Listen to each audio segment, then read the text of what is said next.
और जहाँ वेदों खिलो धर्म मूलम का उद्घोष करके शिष्टाचार युक्त मनुष्यों के धर्म कर्तव्यों का मूल बताया है, वहीं यह भी कहा है कि चारों वर्ग, चारों आश्रम, तीनों लोक और भूत भविष्य वर्तमान तीनों कालों के संबंध में सब कुछ वेद से सिद्ध होता है, अर्थात वेद में संपूर्ण ज्ञान निहित है।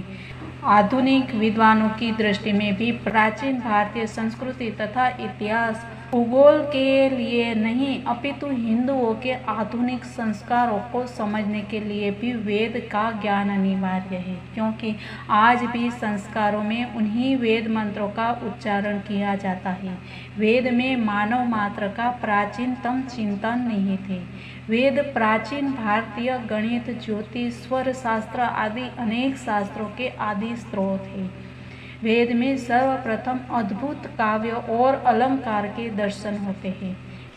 तो ऐसे ही बातों के साथ नमस्कार मेरे सनातनी परिवार, हम हिंदुस्तानी चैनल पर आप सभी का बहुत बहुत स्वागत है।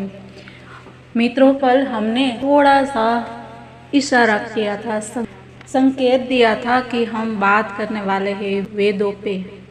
वैसे तो मित्रों, हम वेद पे बात करने वाले हम हैं कौन, लेकिन हम इसको जानने का प्रयास करते हैं कि अभी इस जन्म में थोड़ा बहुत अगर हम जान लेंगे तो हमें आशा है कि हमारा दूसरा जन्म में ये यात्रा है वो आगे बढ़ेगी, क्योंकि इसको जानने के लिए कई जन्म लेने पड़ते हैं, तभी इसको जान पाते हैं, क्योंकि ये बहुत ही दैवीय भाषा है, दैवीय वाणी है, जिसको समझने में हम जैसे जीव को सारी उम्र इसमें लग जाती है। तो मित्रों, आज हम इसी पे थोड़ी चर्चा करेंगे। तो सब मित्र हम हिंदुस्तानी चैनल पे जुड़िए और इस यात्रा का भागीदार बनिए। मित्रों, अभी तक चैनल को सब्सक्राइब नहीं किया है तो सबसे पहले सब्सक्राइब कीजिए, और अगर वीडियो पसंद आता है तो लाइक और शेयर कीजिए। तो मित्रों, चलिए जानते हैं कि वेद कितने हैं, वो सबको पता ही होंगे। ऋग्वेद, यजुर्वेद, सामवेद और अथर्ववेद, ये इतनी जानकारी तो सबको बहुत ही प्राथमिक जानकारी कहते हैं, और ये सबको होनी चाहिए कि मित्रों हमारे 18 पुराण हैं, 4 वेद है, उपनिषद है और श्रीमद् भगवद गीता है। तो वेद जो है वो ईश्वर प्रणीत भाषा है, जो ईश्वरीय भाषा कहते हैं इसको। और वेद शब्द की उत्पत्ति वेत्ति से हुई है, जिसका अर्थ होता है कि जानना, जो कि ये श्रीमद् भगवद गीता के 4 अध्याय में 5वां श्लोक है। बहुनी में व्यतीतानि जन्मानि तव चार्जुन तान्यहं वेद सर्वाणि न त्वं वेत्तं परम तप। इसका मतलब है कि हे अर्जुन, मेरा और तेरा बहुत जन्म हो चुके हैं, जो मैं जानता हूँ पर तू नहीं जानता है। तो इसमें वेद का अर्थ होता है जानना। ब्रह्म के लक्षण 3 हैं, सत, चित और आनंद। तो प्राचीन समय में ब्रह्म विद्या और वेद दोनों पर्याय ही माना जाता था। यहाँ पर ब्रह्म वेद ज्ञान एक दूसरे के पूरक, और इसी को हम यानी कि ब्रह्म ज्ञान को ही वेद और वेद को ही ब्रह्म ज्ञान कहा जाता है। वेद का ज्ञान परम तत्व का दर्शन है, इसीलिए शंकराचार्य ने इसे वेदांत दर्शन या दर्शन शास्त्र कहा है, जो यथार्थ ही है। भारतीय साहित्य का ज्ञान का दर्शन इसे ही वेद कहते हैं। और यहाँ दर्शन शब्द क्यों कहा गया है? तो ईश्वरीय आकाशवाणी से ऋषियों ने श्रुति यानी कि श्रवण के साथ ईश्वरीय स्वरूप और ब्रह्म का दर्शन किया और आत्मानुभूति होने लगी, और इसी वजह से इसे दर्शन कहा गया। तो वेदों की रचना कैसे हुई, ये सबके मन में एक प्रश्न उठता है। तो ऐसा कहा गया है, वेद ईश्वर प्रणीत है, ईश्वर कथित हुए, वेद को कोई मानव द्वारा रचित नहीं है, इसीलिए इसको अपौरुषेय माना गया है। मतलब कि जिनका कर्ता सनातन ईश्वर होने से ग्रंथ भी सनातन और अपौरुषेय ही मानते हैं। तो ये ऋषियों ने वेद के कर्ता नहीं परंतु वो श्रोता हुए। उन्होंने सुनने के बाद समझ के अंतर्दृष्टि से मंत्रों का कर्ता बने। यही वेद ज्ञान उन्होंने दूसरों को दिया।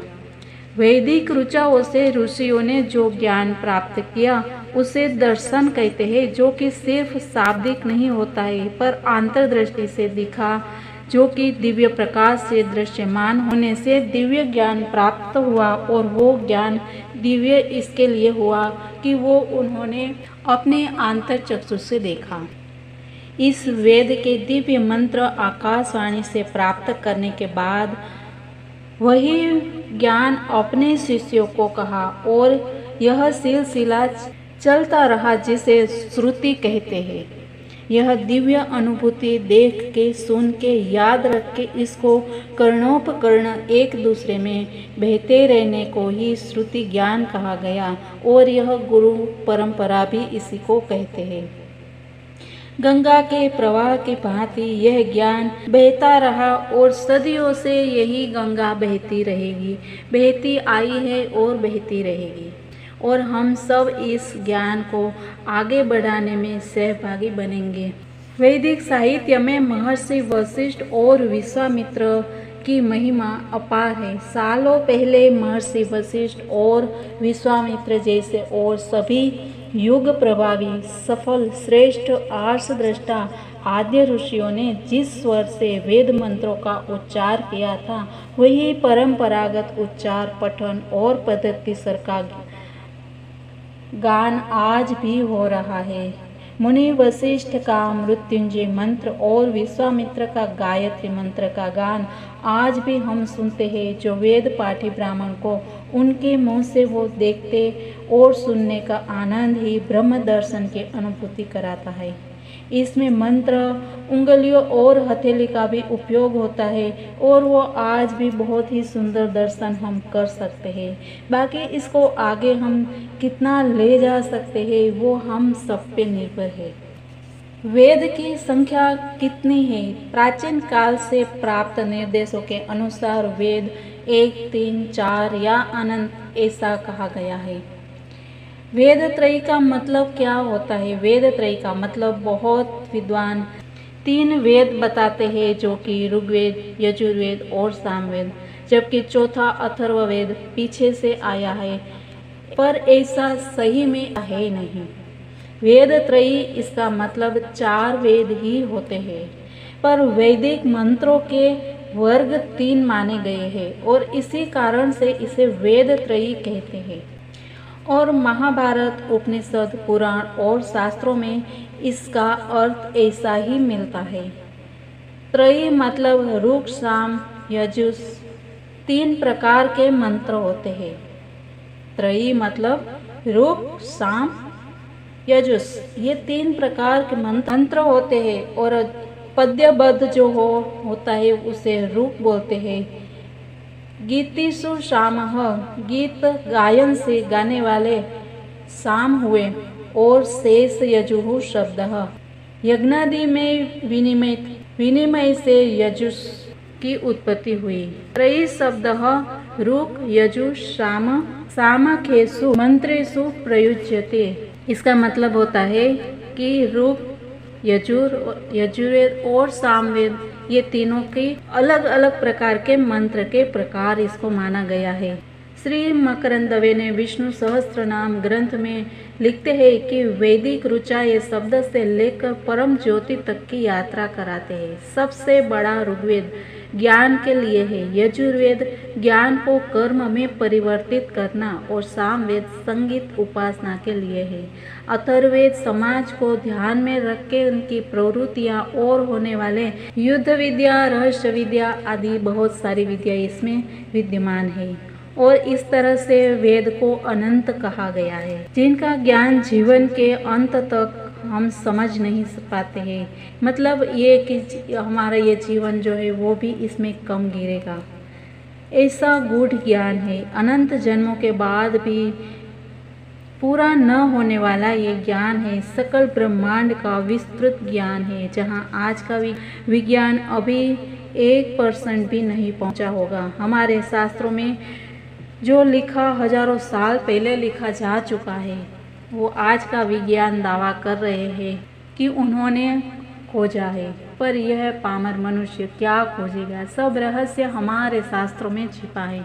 श्रीमद् भगवद गीता के 15वें अध्याय में भगवान ने कहा है कि वेद तुझ में ही है, तेरा शरीर वेद रूप है। ऊर्ध्वमूलम अधः शाखा, जिस वृक्ष का वर्णन है वो मानव शरीर है, जिनका दिमाग ऊपर है और शरीर की नाड़ियाँ शाखा रूप है। शाखा जिसके नीचे सब फैली हुई है, और ये पुरुष को पुरुषोत्तम बनाने का इशारा करते हैं। प्रभु कहते हैं 15वें श्लोक में कहते हैं कि प्रत्येक के हृदय में प्रभु विराजमान है। इसका मतलब सब श्री कृष्ण रूप है और हमारा शरीर है वो भी एक मंदिर ही है। तो मित्रों, ऐसे ही गूढ़ भाषा समझने का हम एक छोटे बच्चे की तरह प्रयास कर रहे हैं।